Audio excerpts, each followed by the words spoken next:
अस्सलाम वालेकुम जी। इस वक्त असां मौजूद हाँ कोटली खोरटा में रोड पर नज ट्रांसफार्मर वर्कशॉप यूसी का ना मैं रोड पर मौजूद हाँ। इत्थे चीज़ां तकियां सन चूँकि जंगलात का एरिया है तो उसने विच काफ़ी चीज़ां ऐसियां सन जड़ियां असां माशरे ने विच बड़ियां कम आवनियां। उसने भी साड़ी नज़र पेश ही इत्थे जो जंगली दरख्त हैं मिसाल तौर पर बेरी है इत्थे जड़ा एक फल है इस नागरान बाग ने भी जिक्र है ये बड़ा खादा भी है असां। उस तो बाद तुसां की होर चीज़ां भी दसां कहू है इत्थे जिसने पर तुसां अज ने दौर ने भी तुसां जैतून की कलमकारी कर सकने हो तो काफ़ी जगह भी है और साई सकने हो कि कामयाब भी हुई है। और तुसें बेशुमार चीज़ां असां दसां साढ़े नाल रवो तुसां। ये इस वक्त जी चीज़ साढ़े कैमरे ने अगू गुजरनी है पी ये जनाब अली एक आज़ाद कश्मीर नहीं इस वक्त जो टॉप ट्रेंड है ये तिंबर का छोटा सुनिया उसी इसने तराने भी हैं खासे जड़े एक्शन कमेटी इस हथियार की इस्तेमाल किया।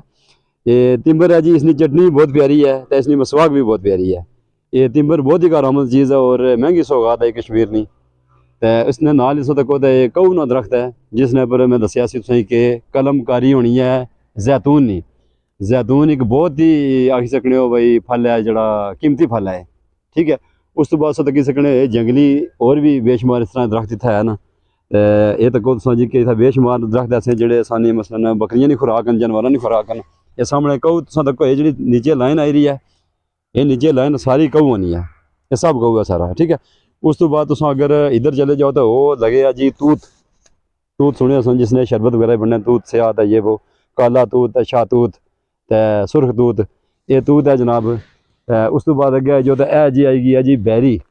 कुदरती बैरी है जी जंगलात कश्मीर ने जंगलात ने पाई जानी है तको बैरी है जी इसने तकरीबन कोई फल लगे हुए भी है ना थोड़े बहुत फल लगे हुए ना तो कुछ बच्चे खाई गए ना तो जड़े हैं वो मसले कच्चे ही ने तो इसलिए टालियाँ जी टुटियां इसकी वजह यह है कि बच्चे खाई गए फल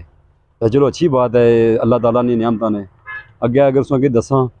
तो अगे तको नीचे एक और तिंबर का दरख्त है तिंबर कुदरती है तको जी थलू जमना पाया है ये बेशुमार यानी कि खुद बहुत हो जाने दरख्त जमीन ने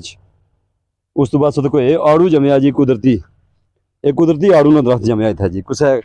खाई तो उसने जी गुटली सट्टी है ना तो वह इतना जमीनी तासीर ऐसी है कि आड़ू ना दरख्त जमी है तो इंशाल्लाह साल बाद इसी फल भी लगसी। उस तो बाद अगे चले जाओ तो अगे एक वो बड़ी बैरी है वो मोटे बैर जड़े ने ये मंडियों भी आखने ने इसकी स्यो बैर भी आखने और क्या आने फैमिली बैर भी शायद आखने नखी। उस तो बाद ये भी जंडी है जी यही है बैरी नहीं जंड है इसने पर भी तको बैर लगे हुए ना अगर ए तको कैमरे ने अगे पक्के बैर आई दें जी ये ए तको बड़े मज़े होने सुन यकीन ने बाद खासा भी असा। उस तो बाद अगे चले जाओ तो अगे है जी ये आई आ फुआड़ा यानी कि अंजीर ये अंजीर है जी ये ठीक है इस तकी सकने हो बहुत ही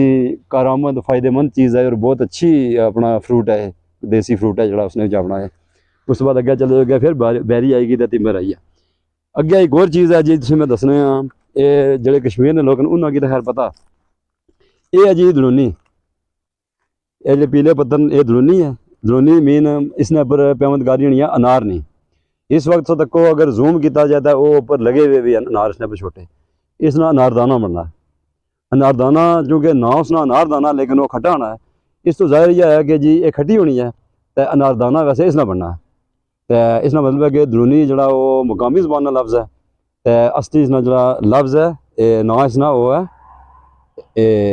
अनार ना दरख्त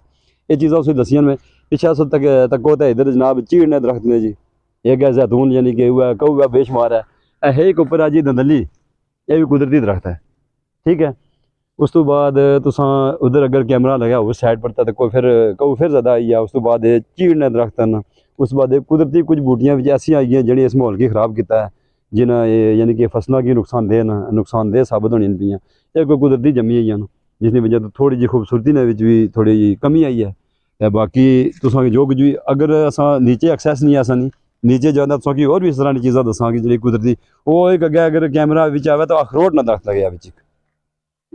वो विच अखरोट ना दरख्त लगे कि अगर तुसा तको वो जड़ा एक सबज पत्ते हैं बड़े बड़े ए तको विच इन्होंने कौआ ने विच जड़ा नजर आई रहा दूर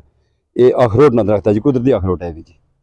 ठीक है। यकीनन तुसा की ये पसंद आया उसी अज नी जी है ये वीडियो है क्योंकि जेह्ड़े लोग इत्थै न उ'नेंगी तां पता सारे मामलात ना, लेकिन जिन्हां लोकां वास्ते एह् चीज़ां नवियां न उन्हां वास्ते यकीनन इक मालूमात है। ते असांखे दियो इजाज़त, अल्लाह हाफिज़। तिंबर पर